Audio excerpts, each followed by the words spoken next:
사랑하는 수정동교회 성도 여러분, 안녕하십니까? 김병철 목사입니다. 5월 6일 목요일에 드리는 매일 묵상을 시작하겠습니다. 오늘 부르실 찬송가는 95장 나의 기쁨 나의 소망 되시며입니다. 찬송은 형편에 따라 영상을 잠시 멈추시고 개인적으로 부르시기 바랍니다.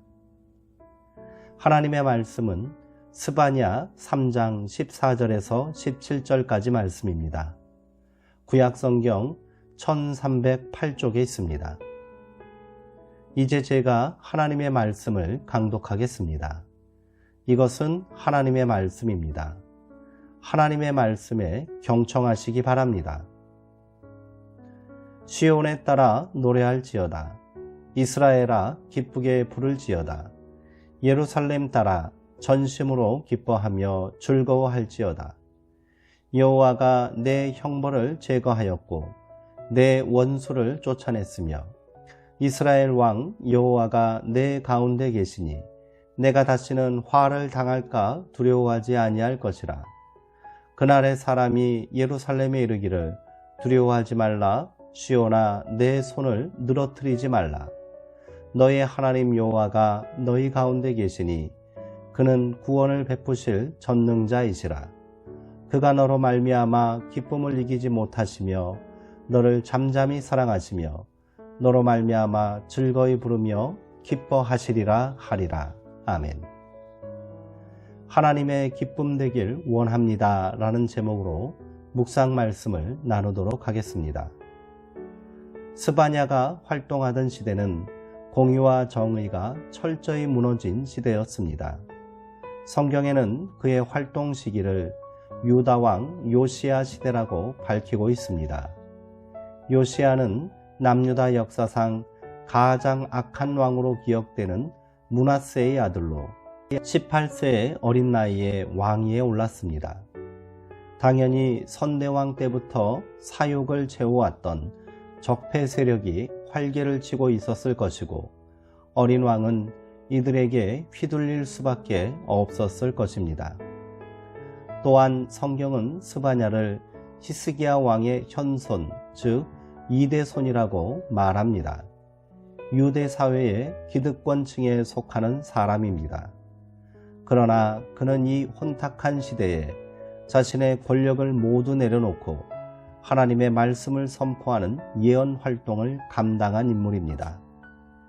스바냐는 거룩한 하나님의 도성이라는 예루살렘에 우상 숭배가 성행하고 있고 부자들은 가난한 자들을 억압하고 포악을 일삼고 있는 일이 일상적으로 벌어지는 현실에 개탄합니다. 그는 예루살렘을 가리켜 부패하고 더러운 도성, 폐악질을 일삼는 망해야 할 도성이라고 꾸짖었습니다. 백성들을 잘 돌보아야 할 책임이 있는 지도자들은 으르렁거리는 사자와 같고 정의를 세워야 할 재판관들은 저녁 이리 때와 다를 바 없습니다. 예언자들은 거만하고 제사장들은 성소나 더럽힐 뿐입니다. 총체적 난관입니다. 이런 자들은 하나님의 능력을 비웃으며 여호와께서는 복도 내리지 못하고 화도 내리지 못한다라고 스스럼 없이 짓거렸습니다. 오만방자함이 하늘을 찌를 듯합니다. 하나님께서는 이들을 향하여 수치를 모르는 백성이라고 절망하시며 더 이상 심판을 미룰 수 없다고 진노하셨습니다. 그러나 심판은 끝이 아니라 새로운 시작입니다. 하나님은 도성 안에 주의 이름을 의지하는 온유하고 겸손한 사람들을 남길 것이라고 약속하십니다. 그들에게도 시련이 없지는 않을 것입니다. 그러나 마음을 하늘에 두고 사는 이들에게 시련은 더 큰 희망의 단초가 되기도 하는 법, 심판의 불길을 통과하는 동안 세상의 헛된 것들에 미혹되지 않고 오만에 빠지지 않는 단련된 인격을 얻게 될 것입니다. 믿음의 사람들은 시련의 불꽃 속에서도 노래하고 즐거이 외쳐야 하는 것은 그 때문입니다. 낙담만 하고 힘없이 팔을 내려뜨리고 있을 이유가 없습니다. 너희 하나님 여호와가 너희 가운데 계신다. 이 한마디면 족합니다. 구원을 베푸실 전능자는 시련의 불꽃 속에서도 믿음의 길을 포기하지 않는 이들을 보며 기뻐하신다고 말씀하십니다. 그는 구원을 베푸실 전능자시라. 그가 너로 말미암아 기쁨을 이기지 못하시며 너를 잠잠히 사랑하시며 너로 말미암아 즐거이 부르며 기뻐하시리라. 아멘. 믿음의 사람은 그런 하나님의 기쁨을 또한 기뻐하지 않을 수 없습니다.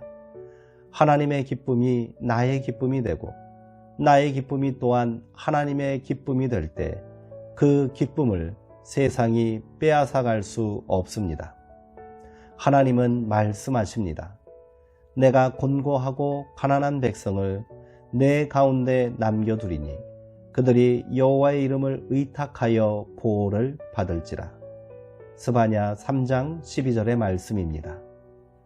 아무리 세상이 혼탁하고 삶은 고난의 연속이라 해도 여호와의 이름을 의탁하며 사는 사람, 그래서 하나님의 보호를 받고 사랑과 기쁨 되는 사람은 절대로 흔들리지 않습니다. 하나님의 진노와 경고의 말씀이 스바냐를 통해 선포되고 10여 년이 지난 후 요시야 왕은 철저한 종교개혁을 단행했습니다. 선왕이 세운 각종 우상을 부수고 제단을 허물었습니다.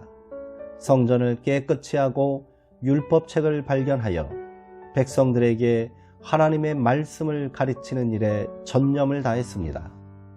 이것이 하나님께서 예언자를 세우시는 이유이며 포기하지 않으시고 말씀을 선포하시는 이유입니다.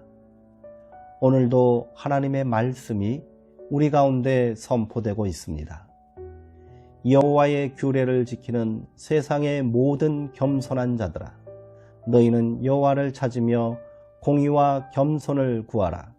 너희가 혹시 여호와의 분노의 날에 숨김을 얻으리라. 스바냐 2장 3절의 말씀입니다. 우리가 그렇게 하나님께서 기쁨을 숨길 수 없어 즐거이 노래할 수밖에 없는 겸손한 자들이 되었으면 좋겠습니다. 기도하시겠습니다. 하나님, 세상에서 벌어지는 일을 보면 저절로 마음이 어두워집니다. 따뜻한 눈으로 세상을 바라보려 애쓰지만 우리 눈빛이 싸늘하게 식을 때가 많습니다. 불의한 이들이 득세하고 선한 사람들이 어려움을 겪는 일이 허다하게 일어납니다. 그런데도 주님은 힘없이 팔을 늘어뜨리고 있지 말라 이르십니다. 그 말씀에 의지하여 힘을 내겠습니다. 불의에 맞서면서 선의 싹을 키우기 위해 땀 흘리겠습니다. 겸손히 하나님의 공의를 구하고 깨끗한 입술로 여호와의 이름을 부르는 백성이 되겠습니다. 주님, 우리로 인해 기뻐하시고 우리가 주의 즐거움이 되게 하옵소서. 예수님의 이름으로 기도하옵나이다. 아멘. 이상으로 오늘 묵상을 모두 마치겠습니다. 사랑하고 사모하는 성도님들, 오늘 하루도 평안하시고요. 하나님의 기쁨이 되는 삶이 되시기 바랍니다.